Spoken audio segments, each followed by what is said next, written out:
Teman-teman, kali ini saya mau mengajak teman-teman melihat kondisi tanaman durian yang ada di kebun saya. Kalau teman-teman perhatikan, kebun saya ini berada di daerah perbukitan atau lereng. Jadi, kondisi lahannya memang tidak datar seperti kebun yang ada di dataran rendah. Di kebun ini saya memang tidak mempunyai instalasi air. Jadi, untuk kebutuhan air tanaman, terutama durian, saya masih sangat mengandalkan air hujan. Kalau musim hujan, tentu kondisi tanaman lebih mudah. Tanah mendapatkan air secara alami dan tanaman bisa tumbuh dengan lebih baik. Tetapi masalahnya, sekarang kita sedang menghadapi musim kemarau yang cukup panjang. Nah, salah satu cara sederhana yang saya lakukan di kebun ini adalah menjaga supaya tanah di sekitar tanaman tetap lembab. Caranya bukan dengan membuat instalasi air, tetapi dengan memanfaatkan bahan-bahan organik yang ada di sekitar kebun. Salah satunya adalah batang pisang. Batang pisang yang sudah saya potong ini kemudian saya letakkan di sekitar tanaman durian. Mungkin kelihatannya sederhana sekali, tapi sebenarnya bahan-bahan seperti ini bisa kita manfaatkan daripada hanya dibiarkan begitu saja. Batang pisang mempunyai kandungan air yang cukup tinggi. Ketika diletakkan di permukaan tanah dan mulai mengalami proses pembusukan, bahan organik ini bisa membantu menjaga kondisi tanah agar tidak terlalu cepat kering. Selain batang pisang, saya juga memanfaatkan bahan organik lainnya yang ada di kebun. Ada daun gamal, ada rumput, dan bahan-bahan tanaman lainnya. Bahan-bahan tersebut saya letakkan di sekitar tanaman sebagai penutup permukaan tanah.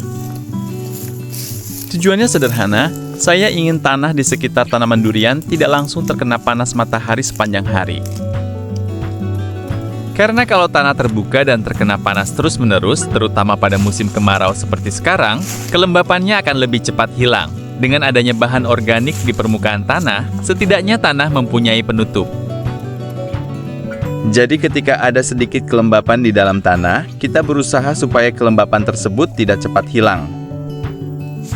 Memang cara seperti ini tidak bisa menggantikan penyiraman secara langsung. Kalau tanaman mendapatkan air yang cukup secara rutin, tentu itu akan jauh lebih baik. Tetapi bagi saya yang kondisi kebunnya seperti ini, tidak mempunyai instalasi air dan berada di daerah perbukitan, kita harus bisa menyesuaikan dengan keadaan yang ada.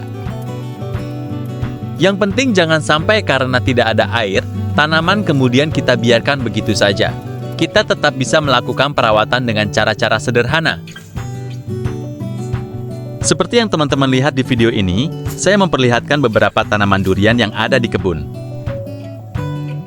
Ada yang pertumbuhannya cukup bagus, ada juga yang pertumbuhannya masih lambat. Dan menurut saya itu merupakan hal yang wajar, karena setiap tanaman bisa mempunyai kondisi pertumbuhan yang berbeda, apalagi tanaman yang hanya mengandalkan air hujan. Kalau dibandingkan dengan tanaman durian yang setiap hari atau secara rutin mendapatkan penyiraman, tentu pertumbuhannya bisa berbeda. Tetapi bukan berarti tanaman yang tidak disiram tidak bisa tumbuh. Tetap bisa tumbuh, hanya saja kita harus lebih pintar menjaga kondisi tanah dan melakukan perawatan sesuai kemampuan kita. Selain menjaga kelembapan tanah, tentunya saya juga tetap melakukan perawatan lainnya. Saya tetap memberikan pupuk secara rutin sesuai kebutuhan tanaman. Karena air saja tidak cukup, tanaman juga membutuhkan unsur hara untuk mendukung pertumbuhan. Jadi antara air, nutrisi, dan perawatan lainnya harus saling mendukung. Selain pemupukan, saya juga melakukan penyemprotan untuk membantu mengendalikan hama yang menyerang tanaman. Karena kalau tanaman sudah mendapatkan nutrisi tetapi kemudian terganggu oleh hama, tentu pertumbuhannya juga bisa terganggu. Jadi perawatan durian di kebun ini saya lakukan secara sederhana saja. Tidak semuanya bisa dilakukan secara maksimal seperti kebun yang mempunyai fasilitas lengkap. Saya menyesuaikan dengan kondisi kebun dan kemampuan yang saya punya. Yang penting tanaman tetap diperhatikan. Walaupun saya tidak bisa menyiram setiap hari, saya tetap berusaha menjaga tanaman dengan cara yang sederhana. Nah, teman-teman bisa lihat juga kondisi kebun saya ini, lahannya memang cukup miring karena berada di lereng atau perbukitan. Jadi untuk mengelola kebun seperti ini memang membutuhkan perhatian lebih.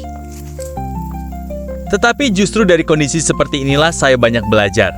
Saya belajar bahwa merawat tanaman itu tidak selalu harus menggunakan fasilitas yang lengkap. Kadang-kadang kita bisa memanfaatkan apa yang tersedia di sekitar kita. Batang pisang yang mungkin bagi sebagian orang dianggap sebagai limbah, bisa kita manfaatkan sebagai bahan organik. Daun gamal bisa dimanfaatkan. Rumput yang sudah dipotong juga jangan langsung dibuang. Bahan-bahan tersebut bisa kita kembalikan lagi ke tanah.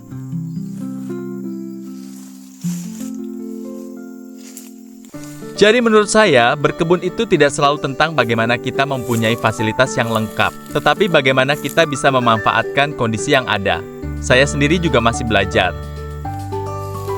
Tanaman durian di kebun ini belum semuanya tumbuh seperti yang saya harapkan.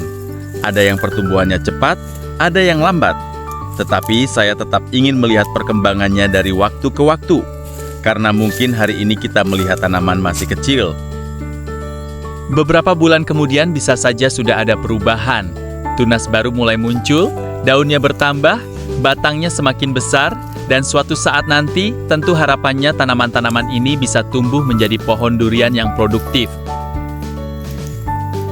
Jadi untuk teman-teman yang mungkin mempunyai kondisi kebun yang sama, terutama tidak mempunyai sumber air atau instalasi air, jangan langsung merasa tidak bisa menanam durian. Memang penyiraman sangat penting. Tetapi kalau kondisi kita tidak memungkinkan untuk melakukan penyiraman secara rutin, kita bisa mencoba berbagai cara sederhana untuk membantu mempertahankan kelembapan tanah. Jadi cara yang saya lakukan di kebun ini belum tentu sama hasilnya kalau diterapkan di semua tempat. Tetapi saya hanya ingin berbagi pengalaman dari apa yang saya lakukan di kebun sendiri. Saya ingin menunjukkan bahwa dengan keterbatasan yang ada, kita tetap bisa berusaha merawat tanaman. Nah, teman-teman, itu tadi beberapa tanaman durian yang ada di kebun saya. Kondisinya memang masih seperti ini.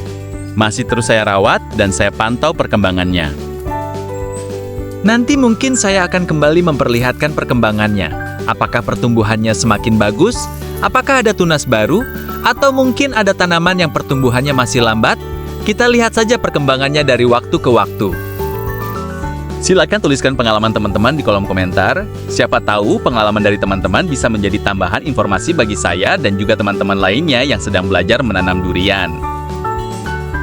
Terima kasih sudah ikut melihat kondisi kebun saya hari ini.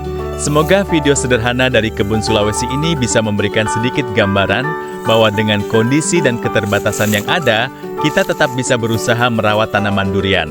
Sampai jumpa di video berikutnya.